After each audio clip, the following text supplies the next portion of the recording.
What's up, ladies and gentlemen? How we doing? Hey. So, seventh commandment, John. Seventh What's commandment. up? It's a good one too. It's one that we all know kind of just inherently is wrong. It's you shall not steal, right? So what does the Catechism say? What does this mean? That's our big Lutheran question, right? Yeah. How do we do this? So what does this mean? It says we should fear and love God so that we do not take our neighbor's money or possessions or get them in any dishonest way, but help them to improve and protect their possessions and income. Whoa, so John, check it out. So we know the first three commandments. We've been doing this whole dividing the first three and the second group of seven. That's right. The two tables of the commandments. Yeah, so we're kind of getting deep into this second table. Right.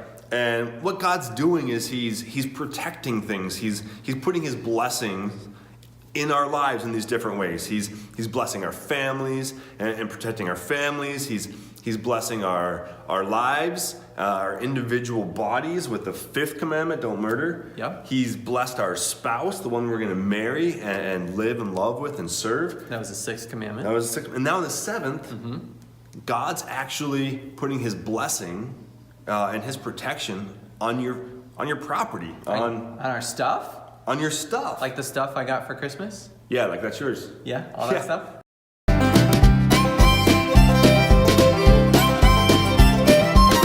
Is that like an extended warranty? Well, I mean, yeah. Kind of, sort of? Yeah, John, it is an extended warranty. And yes.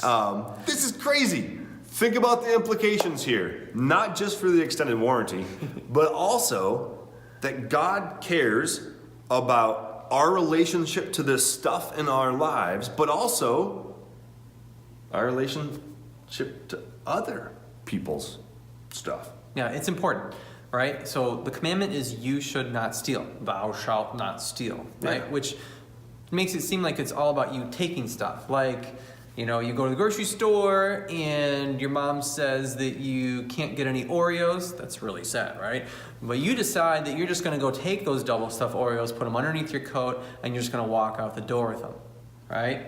Yeah, I mean, that's stealing 101, right? Stealing 101. That's how you do it. Exactly. So, yeah, John, I mean, you nailed it right there, right? We all know what's wrong. Yep. From the time we're little. Like, right. This is no joke. Right. But God says it's bigger than that. There's something deeper there. You weren't happy with what your mother said to you. You weren't happy with what you already had. You decided you needed something bigger, something that God wasn't necessarily providing for you. The stuff you had, He's blessed, and He wants you to take care of it and honor it and enjoy it. Absolutely. I think you hit it there, John, and you connected back with the first three commandments, right? If you're taking stuff that isn't yours, ultimately you're saying, hey God, you're not giving me what I need. I'm going to take it.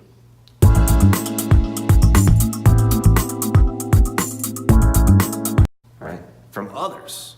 Yeah. So and if we think about this bigger, John, you think about, well, what if when we get jobs and stuff, what if we go to work and we just slack off all day? What if we're doing, work for whatever job we get, cutting lawns or working at a grocery store or working at McDonald's? What about being a firefighter? Or being a firefighter? That'd be fun. That's a great job. What about being a banker?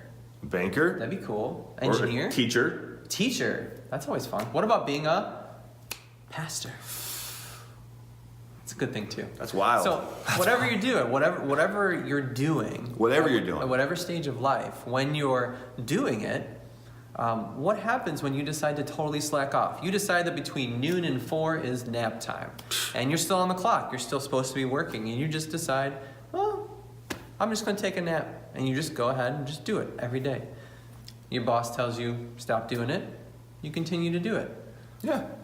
You're hurting the business. Mm-hmm. You're stealing that time that business is paying you, stealing it back for yourself, and you're hurting the people that business serves. Right. Let's go crazy here, John. Okay, yes. What if we put it right in their lives? What if you're doing a group project at school? Oh, wow, a group project at school. Group project. Everybody's contributing. What if you just decide not to do your part? What if you picked your group because the other people in your group are really good at doing this project. And you figure, well, I'm not going to have to do anything. And they're going to all do it for us. Like I'm going to let John do the rest of this confirmation video. But I did enough. No. Oh, Get back here. Sorry, Get back sorry. here. What, in a sense, that is stealing the time and energy from other people that you should have been putting in. Not doing your best work. Not doing your best at what you do and what God has called you to do is stealing that time and those resources that could be used for other things.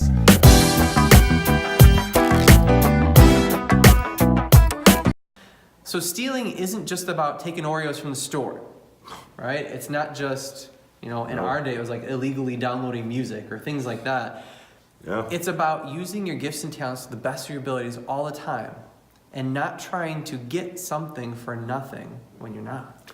Because you're taking it from others. Which is called stealing. Well, let's flip this role one more time, right. John. Let's say, so instead of like we're working for a company, right? Or a boss is over the top of us. Yes. Let's flip it and say we're the ones. We're in charge. Yeah. Okay. So let's say you're selling your car. Okay. All right. Selling my car. And you know that, man, it doesn't run. It has a lot of troubles, especially in the winter. It won't start right. The tires are not so good. Like it's not good. Yep. And let's say you list it for sale, like new, you say. In the summertime, though. In the summertime. In the summertime, I list it for sale. And I buy your car.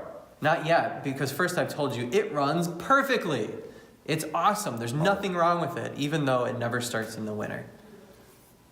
He rips me off, lies to me, and defrauds me as I buy his car. No, he does it knowing he's getting more money than he should for what he's selling. He pulls the wool over my eyes and he steals from me.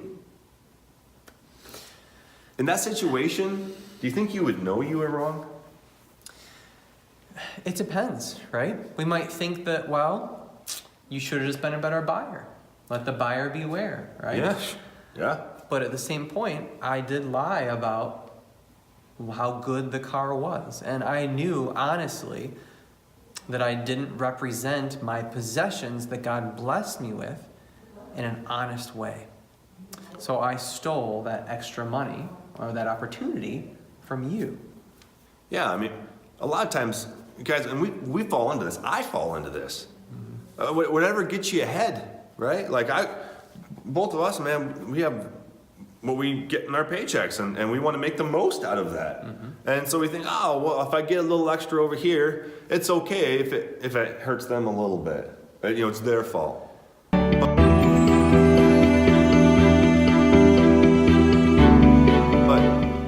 Really, you see what God's doing here in the seventh commandment is he's connecting and blessing you and your connection with your possessions, but he's also connecting and blessing your neighbors to their possessions. He wants you. He desires you. He wills that you act righteously. You respect and love your neighbors and defend their property and income. Yeah. So it's not just about your stuff, about how God blesses you with stuff, which is a big thing to think about in the first place. But it's also that he calls you to defend and protect your neighbor's property as well. And that means in your relationship with them, to treat them fairly and honestly, right? So stealing is big. Stealing is, in one sense, very simple, but it applies as you get older and you start having deeper relationships with people. It's a bigger thing as well. So, seventh commandment? Do not steal. Do not steal. Do not steal. Is not good. No. So, check out the worksheet. There's going to be tons like little scenarios on there. Probably 5 or 6 of them for you guys to sound out back and forth with your parents. We're going to do some more work with that in confirmation this week. Sounds good. All right. Until next week, we'll see you later. See you guys. Jesus loves you. A lot. A lot more than a lot. I'm going to edit this part out.